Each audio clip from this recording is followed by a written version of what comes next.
கர்த்தருக்கு ஸ்தோத்திரம். கர்த்தருக்கு ஸ்தோத்திரம். நம்ம செய்திக்கு போவதற்கு முன்பாக நம்ம இந்த ஒர்க் ஷாப், இந்த மாத ஒர்க் ஷாப் நான் ஆன்லைன்ல போஸ்ட் பண்ணியிருக்கேன்.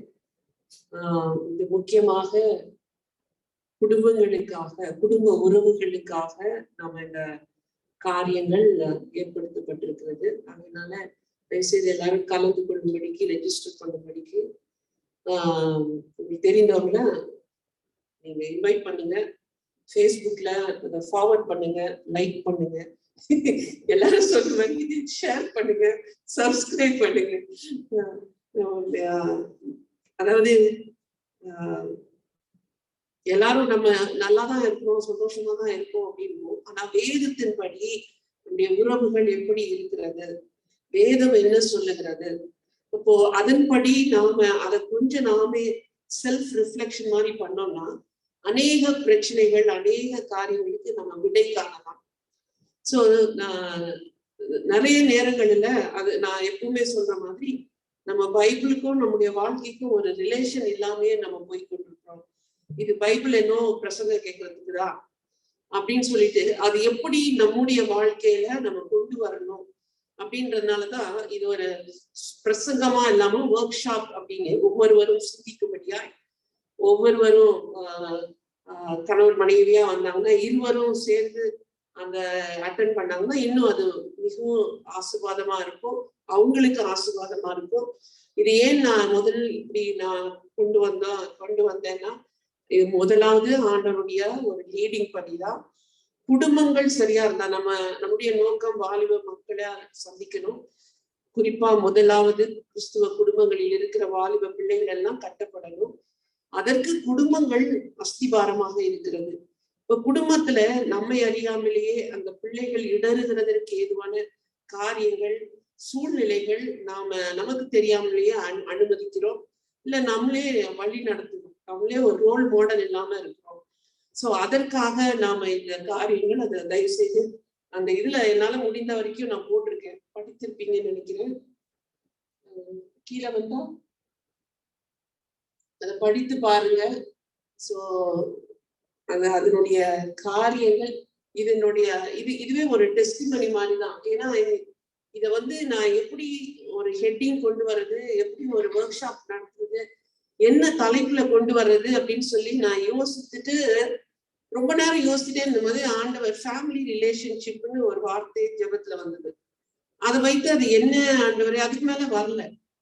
சோ நான் ஏதோ யோசிச்சுட்டே நான் திடீர்னு பார்த்தேன்னா அது என்ன வார்த்தை, ரெசனேட்னு வந்துச்சு ஜெபத்துல.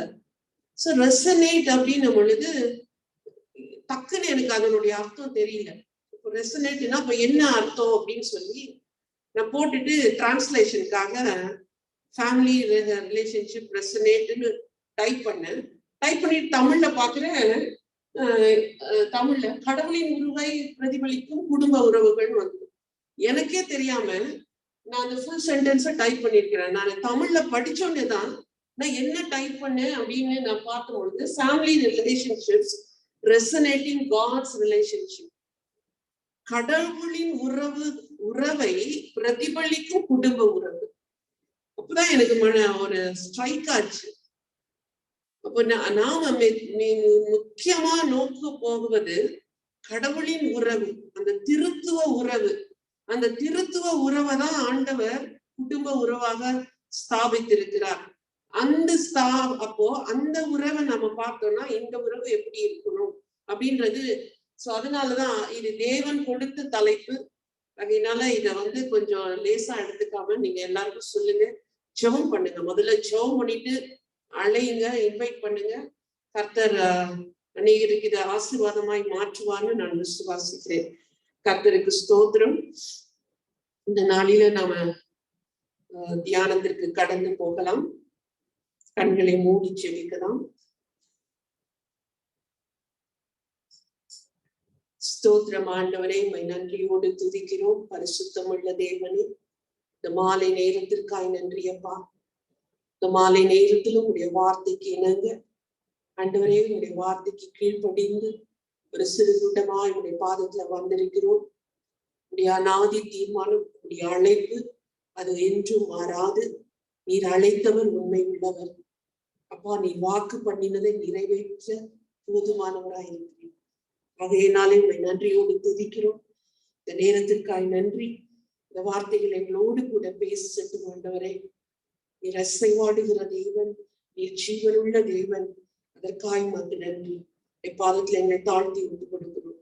இயேசு மூலம் ஜெபிக்கிறோம் நல்ல தகப்பனே. ஆமென். Praise the Lord.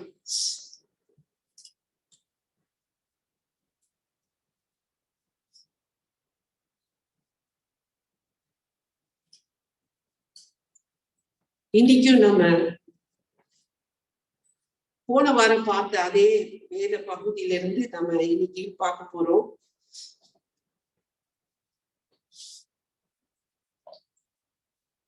நம்ம எல்லாருக்கும் சொன்னபடி, நாங்க சொல்லியிருந்தபடி ஆண்டவர் இந்த 3 வாரங்கள் அவர் கொடுத்த தலைப்பு அற்புதங்களும் அடையாளங்களும் உங்களை தொடரும்படிக்கு. அப்போ ஒரு ஊழியத்தை ஆரம்பிப்பதற்கு முன்பாக அதற்கு ஆயத்தப்படுத்தும்படிக்கு தேவன் இந்த 3 வாரமும் ஜெபிக்கும்படிக்கு, தரித்திருந்து ஜெபிக்கும்படிக்கு நமக்கு ஒரு ஏவுதலை கொடுத்தார். அதன்படி இந்த பகுதி மார்க் 16ஆம் அதிகாரத்தை நம்ம போன வாரம் நம்ம தியானித்தோம். அந்த பகுதியில நம்ம பார்த்த மாதிரி ஆண்டவர் உயிர் தெழுந்த பிறகு நடந்த சம்பவங்கள்ல 4 முக்கியமான சம்பவங்கள் அங்க சுருக்கமாக சொல்லப்பட்டிருந்தது நம்ம பார்த்தோம். முதலாவது, அதுல அட்டன் பண்ணாதவங்க அழகா கார்த்தி பாயிண்ட்ஸ் எழுதி ஃபேஸ்புக்ல போட்டிருந்தாங்க. கார்த்திக்கு நன்றி. இந்த 4 குறிப்புகள் என்னன்னு பார்த்தோன்னா, ஆண்டவர் உயிர் தெழுந்து பரமேறு வரைக்கும் அதற்கு முன்பாக நடந்த சம்பவங்கள் பார்க்கும் பொழுது, அவர் உயிர் தெழுந்து வராரு. அப்ப பார்த்தோன்னா சீஷர்கள்ட்ட போறாரு. சீஷர்கள் நம்பவில்லை. அப்போ அவரோடு கூட இருந்த சீஷர்கள் அவர் செய்த எல்லா அற்புதங்களும், நான் மரித்து 3ஆம் நாள் உயிர் தெழுவேன் சொல்லியோ அவர் வந்த பிறகு நம்பல. அப்போ அவிசுவாசம் உள்ள ஒரு கூட்டம், நம்பிக்கை இல்லாத தம்முடைய ஜனங்கள், அதான் அவருடைய சூழ்நிலை. 2வது நம்ம பார்த்தோம், அவர் அப்படிப்பட்ட அவிசுவாசம் இல்லாமல் ஒரு பலன் இல்லாத ஒரு பலனற்றவர்களாய் இருந்த அந்த கூட்டத்திற்கு ஒரு உன்னத கட்டளையை கொடுக்கிறார். அதுதான் நம்ம பார்த்தோம் இல்லையா? 15ஆம் வசனத்துல நம்ம பார்க்கிறோம். அந்த 15ஆம் வசனம் தான் மத்தேயுல, நீங்க உலகமெங்கும் போய் சர்வ சிருஷ்டிக்கும் சுவிசேஷத்தை அறிவீங்கள். அப்போ இந்த பலவீனமான ஒரு கூட்டத்துக்கு ஒரு பெரிய ஒரு உத்தரவை கொடுக்கிறார், ஒரு பெரிய ஒரு கட்டளை அல்லது ஒரு பொறுப்பு கொடுக்கிறார். அப்போ இவங்களுக்கு அந்த பலன் இல்ல, இவங்களுக்கு அவங்கள குறித்தே பயம், வெளியே போவதற்கு பயம். ஆனால் இவர்களுக்கு ஆண்டவர் என்ன கொடுக்கிறாரு? சர்வ சிருஷ்டி உலகம் எங்கும் போய் சுவிசேஷத்தை பிரசங்கியுங்கள், எனக்கு சாட்சிகளா இருங்க அப்படின்றாரு. அப்போ இது எப்படி சாத்தியமாகும் அப்படின்னும் பொழுது 3வது காரியம் ஆண்டவர் சொல்லுகிறார், நீங்க போகும்போது என்ன ஆகும்? அற்புதங்களும் அடையாளங்களும் உங்களை தொடரும். அப்போ தேவன் அவங்களுக்கு ஒரு வாக்குத்தத்தம் கொடுக்கிறார். நீங்க சும்மா போக மாட்டீங்க, உங்களுக்கு அற்புதங்களும் அடையாளங்களும் உங்களுக்கு தொடரும் அப்படின்னு சொல்லி, என்னென்ன அற்புதங்கள் உங்களை தொடரும் அப்படின்னு சொல்லி எல்லாம் ஆண்டவர் சொல்றார். சர்ப்பங்களை எடுப்பீங்க, சாவுக்கு ஏதுவான சாப்பிட்டீங்கனாலும் ஒண்ணு பண்ணாது, பிசாசுகளை துரத்துங்க, எல்லா அதிகாரமும் உங்களுக்கு கொடுக்கப்படுகிறது. சோ அந்த ஒரு it's a kind of a promise or a வாக்குத்தத்தம் கொடுக்கிறாரு. 4வது கடைசி வசனத்தை நம்ம பார்த்தோம், அவங்க புறப்பட்டு போனாங்க. ஆனா முக்கியமாக நம்ம பார்த்தது என்னன்னா, அவர் வாக்குத்தத்தம் கொடுத்துட்டு அவர் பரமேறின பிறகு இவங்க போனாங்கன்னு சொல்லி மத்தேயு அந்த வசனம் டிஸ்பிளே பண்ணிப்பான். 20வது வசனத்துல அவங்க புறப்பட்டு போறாங்க. ஆனா அதுக்கு நடுவுல நடந்த காரியங்கள் தான் நம்ம அப்போஸ்தலர் 1:2 பார்க்கிறோம். அதுல என்ன முக்கியமாக நம்ம பார்த்தோம் அப்படின்னு சொன்னா, 8ஆம் வசனம் நான் போட்ட மாதிரி 8ஆம் வசனமும் 14ஆம் வசனமும். 8ஆம் வசனத்துல ஆண்டவர் சொல்றாரு, அவர் பரமேறுவதற்கு முன்பாக பரிசுத்த ஆவி உங்களிடத்தில் வரும்போது நீங்கள் பலனடைவீர்கள். அப்ப என்ன சொல்றாரு? இன்னைக்கு கூட நான் காலையில வசனம் போட்டேன். என்ன வசனம் எல்லாருக்கும் தெரியுமா? டெய்லி வசனம்.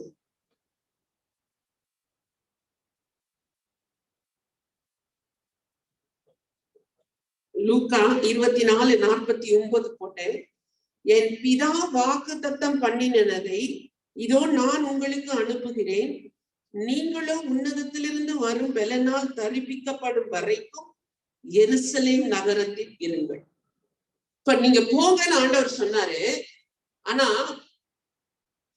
அவர் செய்த காரியம் என்ன? உங்களுக்கு நீங்க போறதுக்குரிய பலன் வரும் வரைக்கும் எருசலேம்ல இருங்க. ஆண்டவர் அனுப்புகிறார் ஊழியத்திற்கு.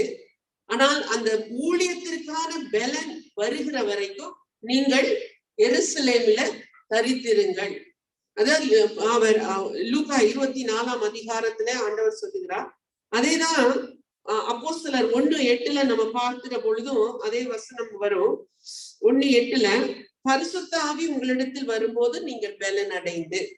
அப்ப பரிசுத்த ஆவியானவருக்கு காத்திருக்கும்படிக்கு ஆண்டவர் கட்டளை கொடுக்கிறார். நீங்க போன ஊழியம் செய்யணும் அப்படின்னு சொன்னா பலன் வேண்டும். நாம ஊழியம் செய்யும் அப்படின்னோம்னா நமக்கு பலன் வேண்டும். இந்த பலன் இல்லாம நம்ம செய்தோம்னா தோற்று போனவர்களாய் மாறிவிடுவோம். அப்போ ஈஸியா நம்ம ஒன்றுமில்லாமல் சிதறடிக்கப்பட்டவர்களாய் மாறி போவோம். நீங்க யோசித்து பாருங்க, ஆண்டவர் சிலுவையில அறைந்து எடுக்கப்பட்டார். கூடி ஜெபிக்கிறாங்க.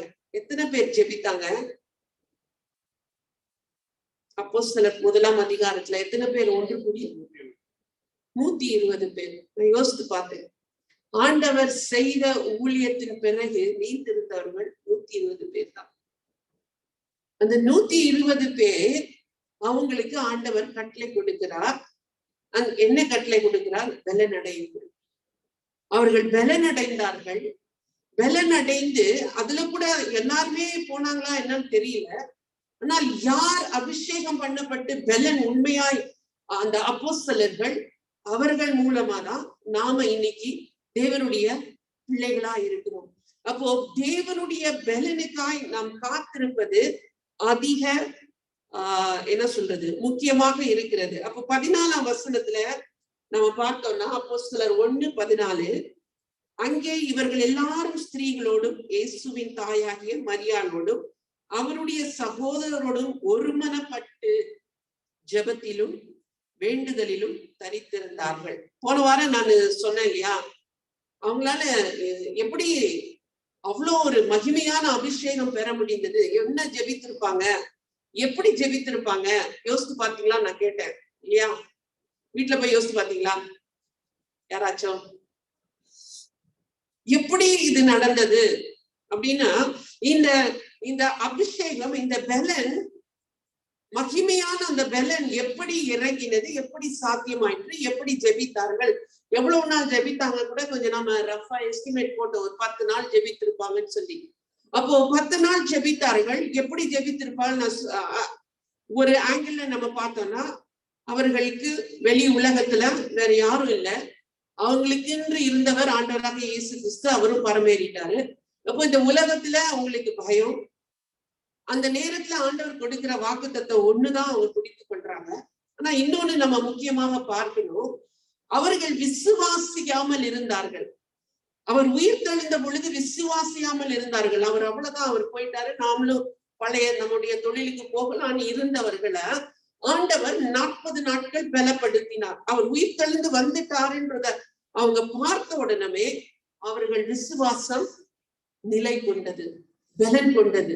அப்போ அந்த விசுவாசத்தோடு அவர்கள் ஜெபத்திலும் வேண்டுதலிலும் ஒருமனப்பட்டு தரித்திருந்தார்கள். அதுதான் இங்க முக்கியமா நம்ம பார்க்கணும்.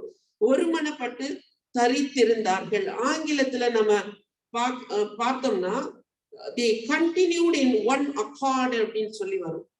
அப்போ அவங்க ஒருமனப்பட்டு அவர்கள் தரித்திருந்தார்கள். ஒன்னஸ். என்ன ஒன்னஸ்?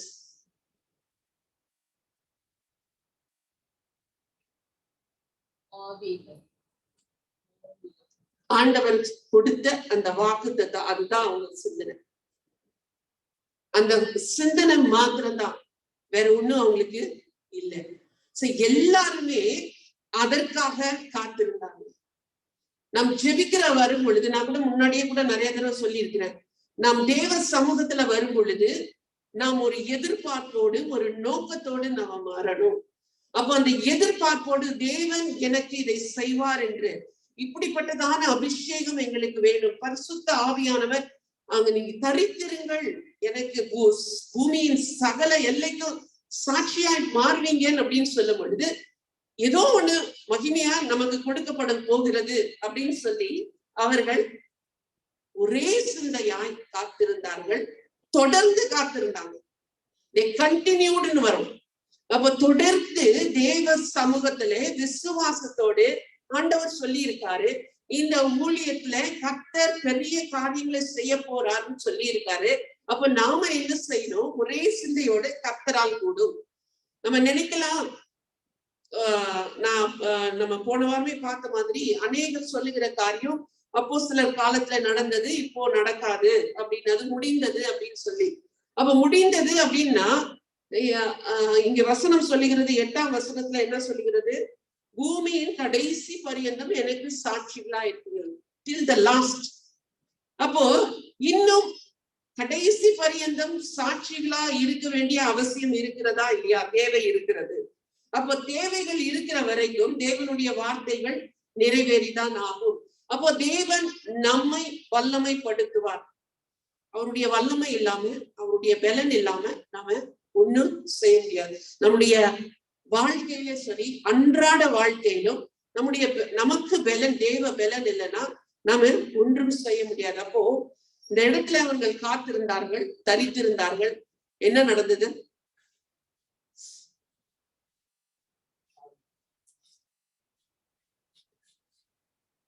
இரண்டாம் அதிகாரம், இது ஒண்ணு நமக்கு புதுசு இல்லை, எல்லாருக்குமே தெரிஞ்சது. அதனால பைபிளை பார்க்காம கூட சொல்லலாம். அக்கினிமயமான நாவுகள் இறங்கிறது என்று பார்க்கிறோம். தேவ பிரசன்னம், தேவனுடைய பலன் இறங்கின வேளையிலே அவர்களுடைய நாவு தொடப்பட்டது. அக்கினி இறங்கினது, நாவுகளாக இறங்கினது. அதனுடைய அடையாளம் எங்க தெரிஞ்சது? முதல் அடையாளம் என்ன? பல பல பாஷைகளை பேசினாங்க. அவர்கள் நாவு தொடப்பட்டு, அவர்களுடைய நாவு, அவர்களுடைய வார்த்தை தொடப்பட்டு தேவனுடைய மகத்துவங்களை பேச ஆரம்பித்தார்கள். அப்போ தேவனுடைய வல்லமை முதலாவது நம்மிடத்துல எங்க கிரியை செய்ய ஆரம்பிக்கும் அப்படின்னா, நம்முடைய வார்த்தையில அந்த வல்லமை இறங்க வேண்டும். அதுதான் முதல் அடையாளம். இப்ப இந்த அடையாளம் அப்படின்னு சொல்லும் போது, நாம சில பேர் இங்க இருக்கிறவங்க டங்ஸ் பேசுவீங்க, பேசாமலும் இருக்கிறீங்க. ஆனா டங்ஸ் பேசுறதுனால இந்த அடையாளம் அப்படின்னு எனக்கு தோணல. ஏன்னா அது கிஃப்ட், தேவ ஆவியினால் கொடுக்கப்பட்ட ஒரு கிஃப்ட். இங்க கொடுக்கப்படுகிறது தேவனுடைய power, the power of the Lord. வசனம் சொல்லுகிறது, வேத வசனம் சொல்லுகிறது, எபேசியர் 1:13 யாரெல்லாம் ஆண்டவரை விசுவாசிக்கிறோமோ அவர்கள் எல்லாரும் தேவ ஆவியானவருக்குள் முத்திரை போடப்பட்டோம். அப்ப ஆவியானவர் நம்ம எல்லாருக்குள்ள இருக்கிறாரா? எல்லாருக்குள்ள இருக்கிறார். தேவ ஆவியானவர் நம்ம எல்லாருக்குள்ள இருக்கிறாரு. அப்போ தேவனுடைய பலன் இறங்கி இருக்கிறதா? அதான் இங்க கேள்வி. எனக்குள்ள தேவ ஆவியானவர் இருக்கிறார், பரிசுத்த ஆவியானவர் எல்லாருக்குள்ளும் இருக்கிறார் இல்லையா? ஆனால் தேவனுடைய பலன் இறங்கி இருக்கிறதா? அந்த வல்லமை எனக்குள்ள இருக்கிறதா? ஈவன் நான் அந்நிய பாஷையில பேசுறேன், ஆனால் எனக்குள்ள வல்லமை இருக்கிறதா?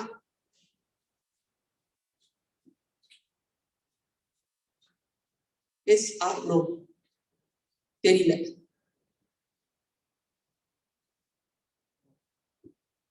நோ. ஓகே. அப்போ நம்ம அந்நிய பாஷை பேசுறோமோ, அந்நிய பாஷை பேசாம கூட இருக்கலாம். ஆனால் தேவனுடைய பெலன் இந்த இடத்துல பெலன், நீங்கள் பெலன் அடைந்து, அப்போ தேவனுடைய பெலன் நமக்குள் இறங்கினால் நம்ம சும்மா இருக்க மாட்டோம், நம் சாட்சிகளாய் மாறுவோம். தேவனுடைய வல்லமை இறங்கினால் நம்முடைய வாழ்க்கை வித்தியாசமாக இருக்கும். மற்றவர்களை விட, உலகத்தாரை விட நம் வாழ்க்கை வித்தியாசமாக இருக்கும். நம்முடைய வார்த்தை வித்தியாசமாக இருக்கும். ஏன்னா தேவனுடைய வல்லமை நாவிலே முதலாவது இறங்குகிறது. யாக்கோபுல நம்ம பார்க்கிறோம், யாக்கோபு 3ஆம் அதிகாரத்துல நாவு, யாக்கோபு எடுத்துக்கொள்ளுங்க, 3ஆம் அதிகாரம்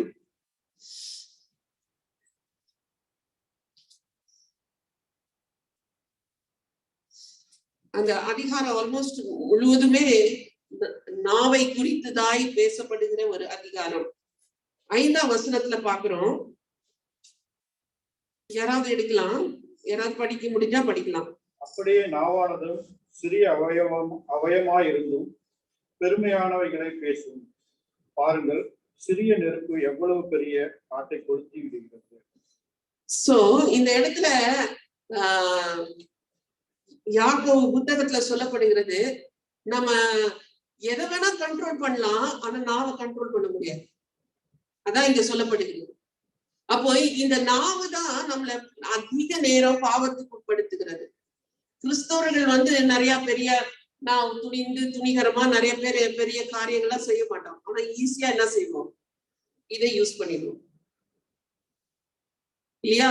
சோ எல்லாருமே இது கண்ட்ரோல் பண்ண முடியாத ஒரு காரியம். இதை நம்ம அதனால்தான் இங்க சொல்லுது, 8ஆம் வசனத்துல பாருங்க, நாவை அடக்க ஒரு மனுஷனாலும் கூடாது, அது அடங்காத பொல்லாங்கு உள்ளது.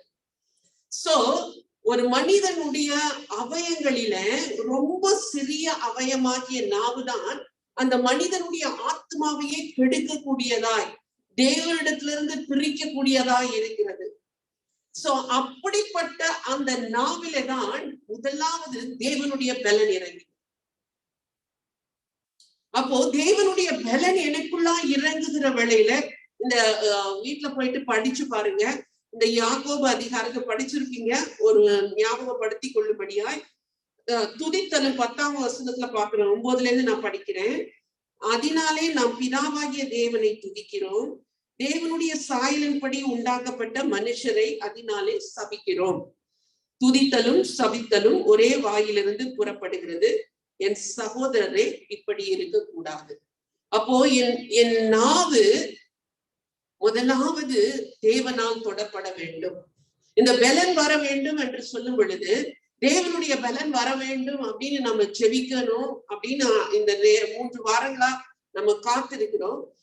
அந்த பலன் எங்க முதலாவது வெளிப்படும் அடையாளமாக அப்படின்னு சொன்னா, என் நாவு வித்தியாசமாக்கப்பட வேண்டும், என் வார்த்தைகள் வித்தியாசமாக்கப்பட வேண்டும், பரிசுத்தமாக்கப்பட வேண்டும், தேவனுடைய மகத்துவங்களை பேசும்படியாக மாற்றப்பட வேண்டும். ஏசாயா எடுத்துக்கொள்ளுவோம். ஏசாயா 6ஆம் அதிகாரம் 1 முதல் 8 யாராவது வாசிங்க.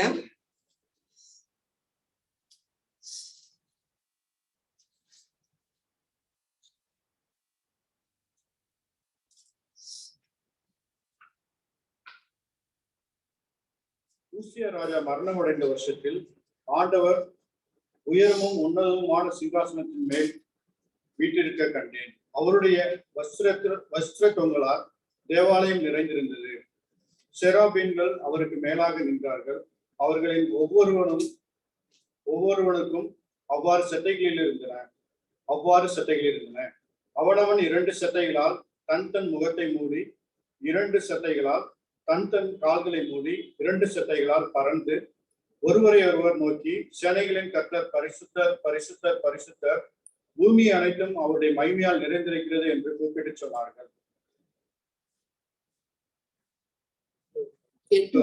கூப்பிடுவர்களின் சத்தத்தால் வாசல்களில் நிலைகள் அசைந்தது, ஆலயம் புகையினால் நிறைந்தது. அப்பொழுது நான், ஐயோ அதமானேன், நான் அசுத்த உதடுகள் உள்ள மனுஷன், அசுத்தர உதடுகள் உள்ள ஜனங்களின் நடுவில் வாசமாயிருக்கிறேன்.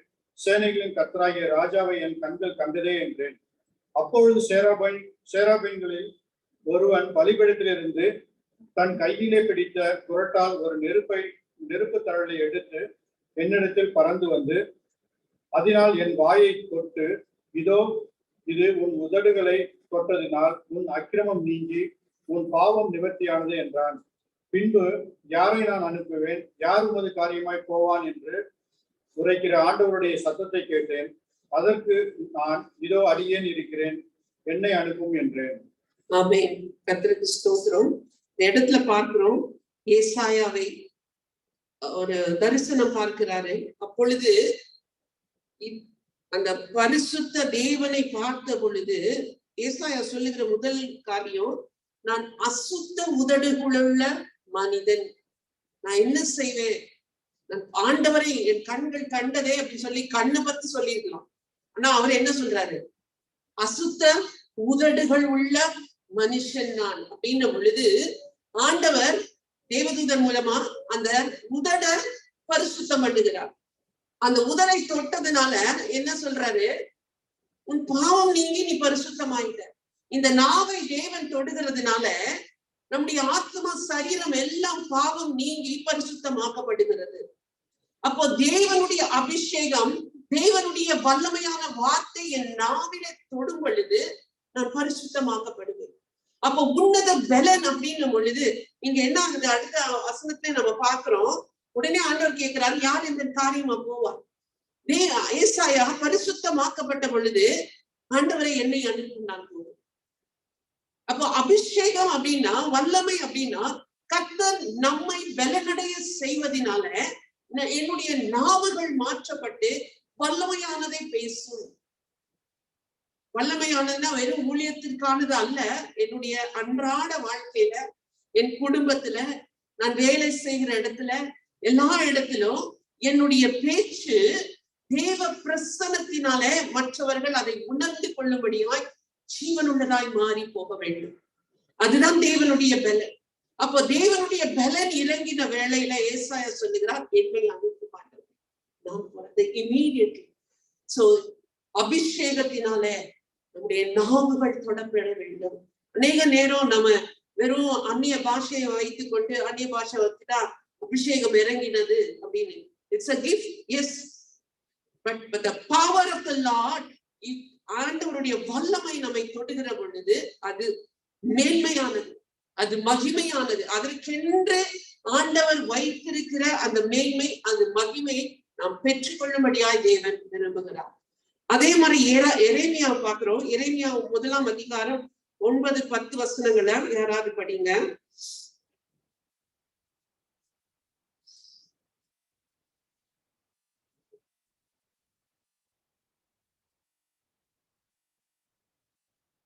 எரேமியா 1:9-10.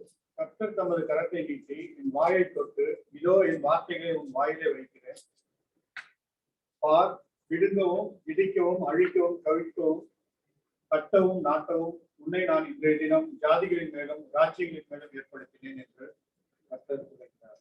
ஆமென். சோ இந்த இடத்துலயும் எரேமியாவை கர்த்தர் அபிஷேகம் பண்ணுகிற வேளையில எது முதல்ல தொடப்படுகிறது?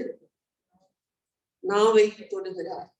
அப்போ தேவ அபிஷேகம் இறங்குகிற வேளையிலே, பார், பிடுங்கவும் இடிக்கவும் அழிக்கவும் கவிழ்க்கவும் கட்டவும் நாட்டவும் உன்னை நான் இன்றைய தினம் ஜாதிகளின் மேல் ராஜ்யங்களின் மேலும் ஏற்படுத்தினேன் என்று கர்த்தர் என்னுடனே சொன்னார்.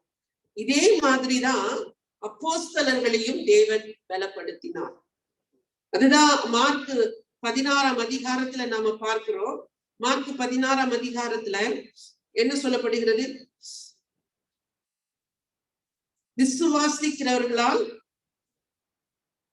நடக்கும் அடையாளங்கள், என் நாமத்தினாலே பிசாசுகளை துரத்துவார்கள், நவமான பாஷைகளை பேசுவார்கள், சர்ப்பங்களை எடுப்பார்கள், சாவுக்கு ஏதுவான யாதொன்றும் குடித்தாலும் அது அவர்களை சேதப்படுத்தாது, வியாதியஸ்தர் மேல் கைகளை வைப்பார்கள், அப்பொழுது அவர்கள் சொஸ்தமாவார்கள். இவ்விதமாய் கர்த்தர் அவர்களுடனே பேசின பின்பு பரலோகத்திற்கு எடுத்துக் கொள்ளப்பட்டார். சோ இந்த காரியங்கள் தான், இந்த காரியங்களுக்காக தான் அப்போஸ்தலர் காத்திருந்து ஜெபித்தார்கள். அவர்கள் காத்திருந்து ஜெபிக்கிற வேளையில் அவர்களுடைய நோக்கம் என்ன? தேவனுக்காக நான் சாட்சியாய் மாற வேண்டும். கர்த்தருக்காக நான் சாட்சியாய் மாற வேண்டும். நாம ஏதோ சில பேருக்கு தான் இந்த அழைப்பு, சில பேருக்கு அவங்க பண்றவங்க பண்ணுவாங்க, நமக்கு இல்ல, நம்ம நார்மல் லைஃப் அப்படின்னு இல்ல. ஆண்டவருடைய விசுவாசிகளால் யாரெல்லாம் விசுவாசிக்கிறாங்களோ அவர்களால் நடத்தப்படும் காரியங்கள். அப்போ யார் விசுவாசித்தார்கள்? தேவனுடைய மக்களாய் தேவனுக்கென்று அர்ப்பணிக்கப்பட்ட எல்லார் மீதும் கர்த்தருடைய அபிஷேகமும் வல்லமையும் ஊற்றப்படுவதற்கு அவர் சித்தம் கொண்டிருக்கிறார். ஆனால் நாம் ஏன் பலனற்றவர்களாய் இருக்கிறோம்?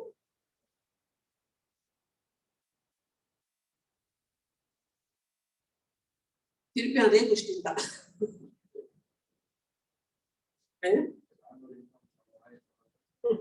இன்னும் ஆண்டவர் நம் வாயை தொடல. எஸ், நம்மை ஆண்டவர் இன்னும் பலப்படுத்தணும். நான் யோசித்து பார்த்தேன், ரொம்ப ரொம்ப யோசித்து பார்த்தேன். இந்த வசனத்துல திரும்பி திரும்பி பார்த்தேன். ஆண்டவரே நாங்க விசுவாசிக்கிறோம், நம்ம எல்லாரும் விசுவாசிக்கிறோம் தானே, ஆண்டவர் முழுமையா விசுவாசிக்கிறோம். ஆண்டவருக்கு எப்படி பிரியமா இருக்கணுமோ நம்ம விரும்புறோம். ஆண்டவரே நீங்க சொல்லுங்கப்பா, நாங்க செய்யறோம் அப்படின்றோம். ஆண்டவர் நம்ம ஊழியத்துக்கு அழைத்தா கூட நம்ம ஆயத்தமா தான் இருக்கிறோம் இல்லையா? இல்ல இருக்கிறோம். ஆனா எதனால அப்படின்னு சொல்லி நான் யோசித்து கொண்டிருந்தேன். Something is missing. ஏதோ ஒன்று குறைகிறது, ஏதோ ஒன்று ஏதோ இடத்துல நம்ம குறைந்து இருக்கிறோம், ஏதோ ஒன்று செய்யாமல் இருக்கிறோம். அதாவது பாவம் அப்படின்னு டெபினேஷன் என்னன்னு பார்த்தோம்னா, ஆண்டவருக்கு பிரியமில்லாதது செய்யறதும் பாவம் தான், ஆண்டவர் சொல்றத செய்யாமல் இருக்கிறதும் பாவம். நம்ம செஞ்சாலும் சொல்லாததை செஞ்சாலும் பாவம் தான், சொல்றத செய்யாமல் இருந்தாலும் பாவம். ஃபாலிங் ஷார்ட் அப்படின்னு சொல்லுவாங்க ஆங்கிலத்துல, falling short of the mark. ஆண்டவர் நமக்கு ஒரு ஸ்டாண்டர்டை வைத்திருக்கிறாரு. அந்த ஸ்டாண்டர்ட்ல நம்ம குறைந்து இருக்கிறோம்னா அது என்னது? அதுவும் ஒரு பாவம் தான். தேவன் நமக்கு ஒரு அழைப்பை வைத்திருக்கிறார், நமக்கு ஒரு மேன்மையை வைத்திருக்கிறார், ஒரு மகிமையை வைத்திருக்கிறார். அதை பெற முடியாதபடிக்கு பலவீனமான பாண்டங்களா நாம் இருக்கிறோம். இன்றைக்கு இருக்கிற உலகத்துல இருக்கிற மக்களை, நாம இருளில் இருக்கிறவங்கள, அந்த காலத்துல இருக்கிறவங்க போய் பார்த்தோம்னா தெரியும். ஒவ்வொரு குடும்பத்திலும் எவ்வளவு கண்ணீர், எவ்வளவு வேதனை, எவ்வளவு கட்டுல இருக்கிறாங்க, எவ்வளவு விதமான கண்ணீர்ல இருக்கிறாங்க. அவங்களெல்லாம் நம்ம விடுதலை ஆக்கணும். நம்மளை விசுவாசித்து அபிஷேகம் பண்ணி நம்மளை பலப்படுத்தி வைத்திருக்கிறாரு. ஆனா பார்த்தோம்னா நாமளே பலவீனமா இருக்கிறோம். நமக்குள்ளாய் பலன் இல்ல. நம்மளால மற்றவர்களை விடுதலை செய்ய முடியல. நாம் விரும்புகிறோம், ஆனால் செய்ய முடியவில்லை. அநேக நேரத்துல நாமளே கண்ணீரோட இருக்கிறோம், நாமே தோல்வியுற்று இருக்கிறோம். அப்போ எங்கே சம்திங் இஸ் மிஸ்ஸிங் அப்படின்னு நான் யோசிச்சுட்டே இருக்கும்போது டக்குன்னு எனக்கு இந்த ஃபர்ஸ்ட் டே 21ஆம் தேதி நானும் கார்த்தியும் செட் பண்ணிட்டே இருந்தோம் இந்த பிரசன்டேஷனுக்கு. அப்ப என்னுடைய சிஸ்டத்துலதான் பிரசன்டேஷன் இருந்தது, கனெக்ஷன் வரவே இல்லை. கார்த்தி வந்து எல்லா நோட்ஸ் கூகுள்லாம் போட்டு என்னென்னமோ பண்ணி சாஃப்ட்வேர் இதை அப்கிரேட் பண்றதா, கான்ஃபிகரேஷன் பண்றதா, என்னென்னமோ பண்ணினா வரல. எங்க டைம் ஆகுது, டென்ஷனு. நான் கழிச்சுட்டு நான் போய் அந்த வயரை வீடியோ ஆட்டினேன், கனெக்ஷன் செட் ஆயிடுச்சு. அன்னைக்கு அப்பதான் நான் யோசிக்கும் போது, ஆண்டவரே எங்கே தவறுகிறோம் அப்படின்னு சொல்லும் பொழுது எனக்கு இதுதான் ஞாபகம் வந்தது. சம்திங் இஸ், ஏதோ ஒரு காரியம் நமக்கும் ஆண்டவர் நம்மோடு இருக்கிறார். நம்ம அநேக நேரங்களில நான் உணர்கிறோம், நம்மோடு தான் இருக்கிறார். நாம் முத்திரை போடப்பட்டிருக்கிறோம், பரிசுத்த ஆவியானவர்களாய் முத்திரை போடப்பட்டிருக்கிறோம். அவர் நம்மை நடத்துகிறார். எதற்கென்று? நம்மை நித்தியத்திற்கு கொண்டு போகும்படியாய். அதை உணர்றதில்லை. நம்ம அநேக நேரம் நான் உணர்றதில்லை. தேவன் என்னோடு இருக்கிறார் உணர்கிறோமா? மறந்துடுறோம். பிரச்சனை வந்தா மறந்துடுறோம். அன்றாட வாழ்க்கை போராட்டத்துல ஓட்டத்துல மறந்துடுறோம். அதனால நாம சாதாரணமா வாழ்றோம். We are not having a differentiation. நமக்கும் மற்றவர்களுக்கும் ஒரு வித்தியாசம் இல்லாத ஒரு மற்றவர்களை போல, ஆண்டவரை அறியாதவர்களை போல நாமும் கண்ணீரோடு, வேதனையோடு, துக்கத்தோடு, பாடோடு இருக்கிறோமே. அப்போ எங்கே நாம் பலனடைய வேண்டும்? ஆண்டவருக்குள்ளாய் பலனடைய வேண்டும். நம்ம கண்ணீர் அப்படின்னு சொன்னா தேவைகள் அதிகம் இருக்கலாம். அப்போஸ்தலர்களுக்கு எல்லா ஆண்டவர் எல்லாவற்றையும் கொடுத்து சந்தோஷமா அனுப்பல. அவங்க வேதனையோடு பாடுகள் மத்தியெல்லாம் ஒண்ணு பண்ணாங்க. ஆனால் தேவனுடைய பலனோடு இருந்தாங்க, தேவனுடைய வல்லமையோடு இருந்தாங்க. அப்போ தேவன் எனக்குள்ளா எங்கே அது கொஞ்சம் சொல்லுங்க, என்னவா இருக்கலாம்? நான் என்ன செய்யணும்? What is that I'm lacking? எனக்குள் என்ன இல்லை? எல்லாரும் ஜெபிக்கிறீங்களா? முடியா ஜெபிக்கிறோம். எல்லாரும் பைபிள் வாசிக்கிறீங்களா? வாசிக்கிறீங்களா? வாசிக்கிறோம். எல்லாரும் பரிசுத்தமா இருக்கணும்னு விரும்புறீங்களா? விரும்புறோம். அப்புறம் வேற என்ன இருக்கு? ஆண்டவர் ஊழியம் செய்யணும்னு விரும்புறோமா? விரும்புறோம். ஆனால் நமக்கும் பலன் இல்லை. ஆண்டவர் சொல்லி இருக்கிறார், நீங்கள் காத்திருந்து செவியுங்கள் அப்படின்னு சொல்லி. அப்போ நானும் நீ உங்ககிட்ட நான் கேள்வி கேட்கறதுனால நான் பெஸ்ட் இல்லை, நானும் உங்களோட தான். அப்ப நான் யோசித்த பொழுது, நான் இந்த பகுதியை நான் மீண்டும் மீண்டும் தியானித்த பொழுது, ஆண்டவர் இந்த வார்த்தையை கொடுத்ததுனால, ஆண்டவர் சொல்லி இருக்கிறபடினால, ஆண்டவரை எந்த காரியத்துல நாங்கள் இன்னும் இன்னும் செய்யும்படிக்கு, அந்த பலன், உன்னதத்தின் பலன் வரும்படிக்கு நாங்கள் செய்ய வேண்டும் அப்படின்ன பொழுது, ஒரே ஒரு வார்த்தை தான் எனக்கு வந்துச்சு, தரித்திருந்து ஜெபம் பண்ணு. இந்த தரித்திருந்து ஜெபம் பண்ணுகிறத நம்ம செய்யறதில்லை. ஜெபம் பண்றோம், ஏஞ்சி போயிடும். We pray, we don't wait to listen to the voice of the Lord. We pray, we don't wait for the anointing to come upon us. நம்ம ஜெபிக்கிறோம், விட்டுட்டு போயிடும். They continued to pray in one accord. They continued na பலன் வருகிற வரை அவர்கள் விசுவாசத்தோடு ஒருமனப்பட்டு, இதற்காகத்தான் தேவன் எங்களை ஒருமனப்படுத்தி இருக்கிறார், இதற்காகத்தான் தேவன் எங்களை அழைத்திருக்கிறார், அது நிறைவேறும், அது நடக்கும் என்று சொல்லி அந்த விசுவாசத்திலே தொடர்ந்து ஜெபித்தார். தரித்திருந்து ஜெபித்தார்கள். மேக்சிமம் எத்தனை மணி நேரம் நம்ம ஜெபித்திருக்கோம்?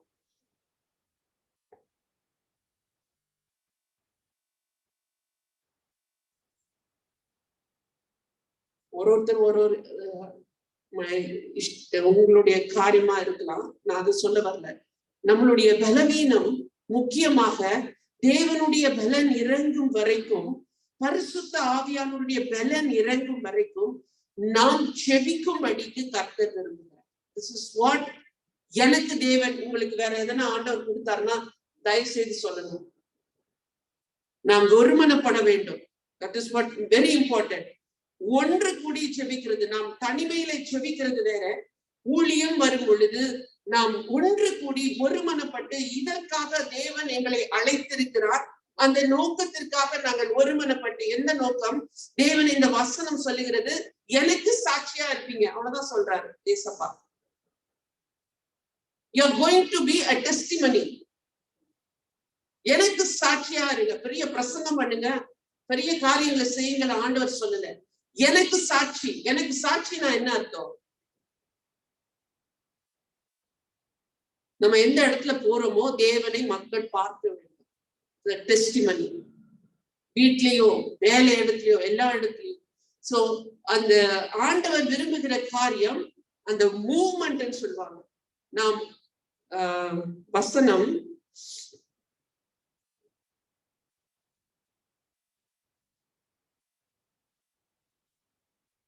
அப்போஸ்தலர் 17ஆம் அதிகாரம் 28ஆம் வசனத்துல பார்க்கிறோம்.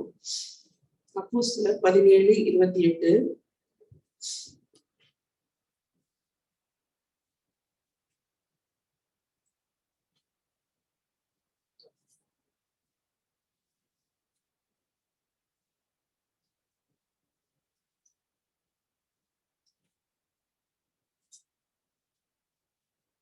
ஏனெனில் அவருக்குள் நாம் பிழைக்கிறோம் ஏனெனில் அவருக்குள் நாம் பிழைக்கிறோம், அசைகிறோம், இருக்கிறோம். சோ பரிசுத்த ஆவியானவர் அவங்களுக்குள்ள வந்த பிறகு அவங்க எப்படி இருந்தாங்களாம்? அவருக்குள் பிழைக்கிறோம், அசைகிறோம், இருக்கிறோம். ஆங்கிலத்துல பார்த்தோன்னா we are living, we are moving, we are existing. அவருக்குள் இருக்கிறோம், அவருக்குள் we are moving, அவருக்குள் பிழைத்திருக்கிறோம். சோ தேவனுடைய பிள்ளைகளுடைய அழைப்பு அவருக்குள் வாழ்கிறோம், அதாவது லிவிங், அவருக்குள் இருக்கிறோம், வாழ்ந்து கொண்டிருக்கிறோம், அவருக்குள் அசைந்து கொண்டிருக்கிறோம். அதாவது தமிழ் என்ன இருக்கு? தமிழ்ல அசைகிறோம், அவருக்குள் இருக்கிறோம். இந்த 3 காரியங்கள் தான் அப்போஸ்தலர் வாழ்க்கையில இருந்தது. இந்த 3 காரியங்கள் நம்முடைய வாழ்க்கையிலும் இருக்கும்படிக்கு கடைசி காலங்களில நாம் வாழ்ந்து கொண்டிருக்கிறோம். தேவன் நமக்கு ஒரு தரிசனத்தை கொடுத்திருக்கிறார், நமக்கு ஒரு பாரத்தை கொடுத்திருக்கிறார். நான் விசுவாசிக்கிற எல்லாருக்குள்ளும் அந்த பாரம் இருக்கிறது.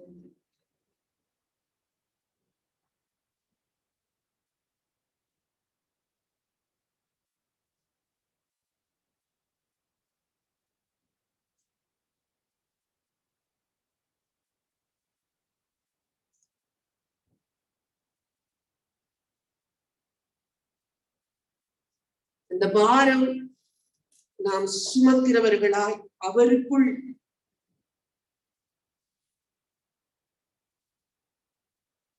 அவரை அறியாத ஜனம் அழிந்து கொண்டிருக்கிறது.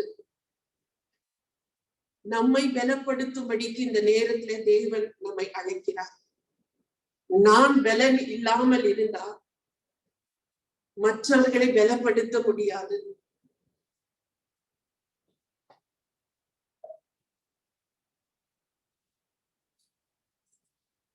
நாம் பலனடையும்படிக்கு தேவன் இந்த நேரத்துல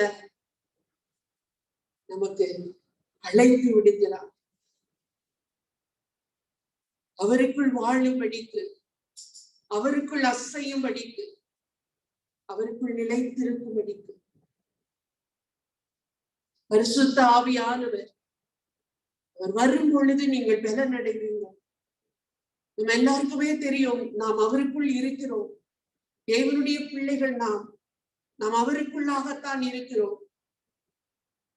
ஆனால் எங்கேயோ ஒரு இடத்துல அவருக்கும் எனக்கும் உள்ள அந்த உறவு ஏதோ ஒரு இடத்துல அந்த கனெக்ஷன் இல்லாமல் இருக்கிறது.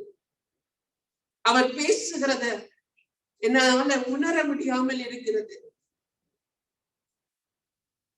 அவர் எனக்கு கொடுக்கிற அந்த வாக்குத்தத்தத்தை பெற்றுக்கொண்டு வல்லமையோடு வாழ முடியாமல் ஏதோ ஒன்று என் வாழ்க்கையில தடை செய்து கொண்டிருக்கிறது. நான் பலன் இல்லாதவளாய் இருக்கிறேன். தேவனுடைய சத்துவம் இல்லாதவளாய் நான் இருக்கிறேன். அவருடைய சத்துவம், அவருடைய பலன் நமக்குள்ளாய் இறங்குகிற வேளையில தேவன் நம்மை சாட்சியாக மக்களை விடுவிக்கும்படிக்கு, கண்ணீரோடு இருக்கிற மக்களை, நம்பிக்கை இல்லாமல் இருக்கிற மக்களை, இன்றைய காலத்துல நம்ம செய்திகளை கேட்கிற பொழுது நம் உள்ளம் உடைகிறது. ஒரு பக்கம் பயம், ஒரு பக்கம் உள்ளம் உடைகிறது.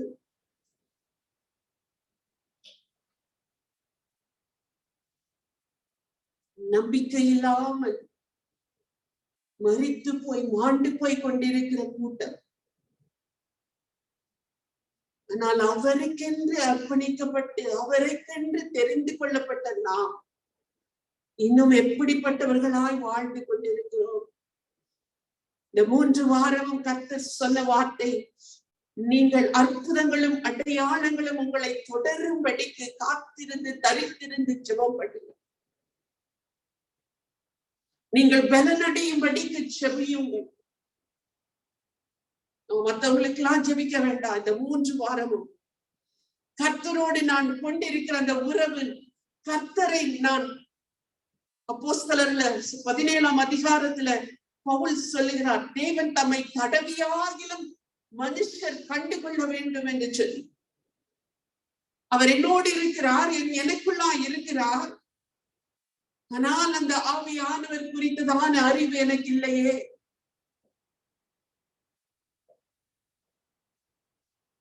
எனக்குள்ளாய் நான் அவருக்குள்ளாய் முத்திரை போடப்பட்டிருந்தோம்,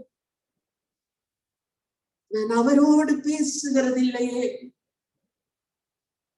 ஆண்டவரே, உம்முடைய பலன் இறங்கும்படிக்கு இந்த நேரத்துல தரித்திருந்து ஜெபியுங்கள் என்று கர்த்தர் சொல்லி இருக்கிறாரே. தேவ வார்த்தைக்கு கீழ்ப்படிந்தவர்களா, தேவ சத்தத்திற்கு நாம் கீழ்ப்படிந்து, அல்லேலூயா, உமக்கு நன்றி ராஜா, உமக்கு நன்றி தகப்பனே. அந்த அப்போஸ்தலர் எருசலேமை விட்டு அவங்க அதை சுத்தி ஏசப்பாவோடு வந்தவங்க. அதுக்கப்புறம் அங்க என்ன இருக்கு, உலகம் எப்படின்னு கூட அவங்களுக்கு தெரியாது. சமாரியாவுக்கு போவாங்க, எருசலேமுக்கு வருவாங்க, அங்கே யூதேயா சமாரியா இங்கதான் சுத்தினாங்க. ஆண்டவர் அங்கதான் ஊழியம் செய்தார். ஆனால் அவர் போகும் பொழுது அவர் கொடுத்த வார்த்தை, பூமியின் கடைசி வரைக்கும் நீங்க போவீங்க, எனக்கு சாட்சியா இருப்பீங்க. இந்த பூமி எப்படிப்பட்டதா இருக்கிறது, அங்க என்ன இருக்கிறது தெரியாது. படிப்பறிவில்லாதவர்கள் 2000 வருடங்களுக்கு முன்பாக யோசித்து பார்க்கலாம். ஆனால் அவர்கள் அறியாத உலகம், அந்த பக்கம் ரோம அரசாங்கம், ஒரு பெரிய அந்த கிரேக்க பட்டணங்கள் எல்லாம் இருக்கு, இவங்களுக்கு தெரியாது. கர்த்தர் அவர்களை பலப்படுத்தி, தைரியப்படுத்தி, திடப்படுத்தி, அந்த உன்னத அபிஷேகம் அவர்களை அங்கே அழைத்து சென்றது. நமக்கு ஒண்ணு தெரியாம இருக்கலாம், ஒரு சிறு கூட்டமாக இருக்கலாம், இந்த தேசத்துல நான் என்ன செய்யக்கூடும் என்று நம்ம திகைத்து இருக்கலாம். ஆனால் கர்த்தர் அவர் வார்த்தை மாறாதவர். அவர் வார்த்தையை நம்பி விசுவாசித்து காத்திருந்து நம்ம செபிக்கிற வேளையில இந்த வசனம், ஆண்டவரே எனக்கு உரித்தாகட்டும் என்று சொல்லி, போன வெட்னஸ்டே லேடிஸ் பிரேயர்ல கூட நாம் அப்படியே செபித்தோம். எபேசியர் 1ஆம் அதிகாரம், அங்கே பவுல் ஏறெடுத்த அந்த ஜெப விண்ணப்பத்தை, அதன் மேல் கைகளை வைத்து நான் செபிக்க சொன்ன பெண்களை, இந்த வசனம் என் வாழ்க்கையில நிறைவேறட்டும். இந்த பவுல் எபேசியருக்காக ஜெபித்த இந்த ஜெபம் எங்களுக்கும், ஆண்டவரே எங்களுக்கும் என்று சொல்லி, இது எல்லாவற்றையும் அறிந்து கொள்ளும்படிக்கு என் மன கண்களை திறந்தருளும் என்று சொல்லி, லூக்கா 24ஆம் அதிகாரத்துல நம்ம பார்த்தோம்னா, ஏசப்பா அவர் ஜெபிப்பாரு, சீஷர்களுக்கு மனக்கண்கள் திறக்கப்பட வேண்டும், தான் சொல்றதெல்லாம் அவங்க புரிந்து கொள்ள வேண்டும் என்று சொல்லி அவர் அங்கே சொல்லுகிறார். மனக்கண்களை திறந்து விட்டார் என்று சொல்லி, இந்த காரியங்கள் தேவன் என்னை நடத்துவாரா, தேவன் என்னை பலப்படுத்துவாரா, இன்னும் நம்ம விசுவாசியாமல் இருந்தால், இந்த வசனம் ஆண்டவர் கொடுக்கிற வசனம் நம் தேவனுடைய சமூகத்துல இந்த நேரம் கேட்கலாம், ஆண்டவரே இதை புரிந்து கொள்ளும்படிக்கு என் மன கண்களை திறந்தருளும் அப்பா. எபேசியர் 1ஆம் அதிகாரத்துல அங்கே சொல்லப்பட்ட காரியம், ஆண்டவராக இயேசு கிறிஸ்து உயிர் தெழுந்த போது வெளிப்பட்ட அந்த உன்னத வல்லமையை நம் வாழ்க்கையில வெளிப்படுத்தும்படிக்கு பிதாவாகிய தேவன் சித்தம் கொண்டிருக்கிறார். அந்த வல்லமை சாதாரண வல்லமை அல்ல, அந்த மகிமை சாதாரண மகிமை அல்ல, அதை நம் வாழ்க்கையில வெளிப்படுத்த அவர் சித்தம் கொண்டிருக்கிறார். அப்படிப்பட்ட வல்லமையை தான் அப்போஸ்தலர்கள் பெற்றுக் கொண்டார்கள். தரித்திருந்து அக்கினியாய் தேவ சப்தம் இறங்கினது, அக்கினியாய் தேவ சப்தம் இறங்கினது, அவர்களை தேவ பிரசன்னம் நிரப்பினது. ஸ்தோத்திரம் ராஜா. இந்த நேரத்துல கொஞ்ச நேரம் கொஞ்ச நேரம் நம்ம செபிக்கலாம். தேவ மகிமை ஆண்டவரே எங்களை நிரப்பும்படிக்கு, எங்கள் வாழ்க்கையிலே நாங்கள் பலனடையும்படிக்கு, எங்கள் நாவுகளை கர்த்தர் தொடும்படிக்கு, ஆண்டவரே நாவிலே கர்த்தர் ஆண்டவரே உம்முடைய வல்லமையை ஊற்றுகிறதினாலே அதிகாரத்தை ஆண்டவரை ஊடிய அதிகாரத்தை எங்கள் நாவிலே வைக்கும்படிக்கு எரேமியாவுக்கு கொடுத்த அந்த வாக்குத்தத்தம் பிடுங்கவும் கட்டவும் ஆண்டவர் அவருக்கு அதிகாரம் கொடுத்தார். அந்த நாவிலே அவிதமாக கர்த்தாதி கர்த்தரை அழிந்து போற பிள்ளைகளுக்காக